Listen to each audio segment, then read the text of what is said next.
Why is Marx's labor theory of value foundational? Imagine a world where everything you buy is directly linked to the work that went into making it.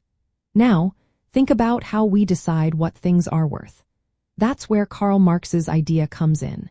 His labor theory of value is like a blueprint for understanding how value is created and shared in society. It's not just about prices going up or down, but about what really makes something valuable. Marx believed that the true worth of any product depends on the amount of socially necessary labor needed to produce it. Socially necessary labor means the average time it takes to make something using current technology and skills. If a worker takes longer than this average, that extra time doesn't add to the value. Only the labor needed under normal conditions counts. This idea is important because it shows that value isn't just made up or based on what people want, but rooted in real work.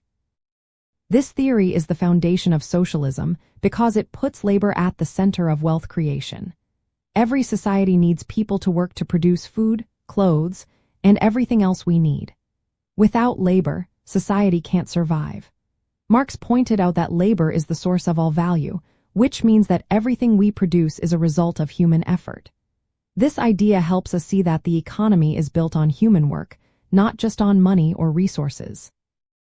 Now, when we look at capitalism, the theory reveals how workers are exploited.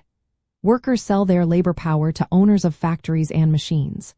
They get paid wages that cover basic needs, but the value they create is much more than their wages.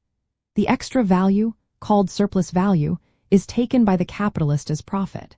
This means workers produce more than they are paid for, and that difference is what keeps the capitalist making money. It's like working hard all day and only getting a small part of what you actually made. The theory also explains why capitalism faces problems. As companies try to cut costs by replacing workers with machines, less new value is created.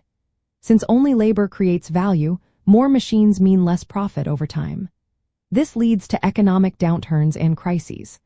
Marx predicted that these contradictions would eventually cause capitalism to change or collapse, making way for a new system.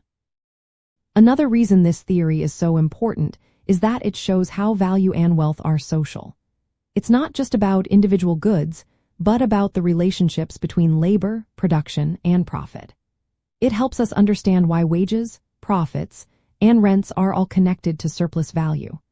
It also explains why workers across different industries and countries share common interests because they all produce value through their labor. Finally, Marx's labor theory of value helps us see that material wealth, like food and clothing, exists in all societies. But value, which is based on labor, only appears in societies that produce goods for exchange. Under socialism, where production is planned to meet human needs directly, the idea of value as a social relation would change. Instead of producing for profit, workers would produce for use, transforming the relationship between labor and what it creates. In the end, Marx's theory isn't just about prices or economics. It's about understanding the core of how society works and why exploitation happens. It shows that the root of wealth is human effort, and that changing the system can lead to a fairer way of sharing the fruits of that effort. That's why his labor theory of value remains a key building block for socialist ideas.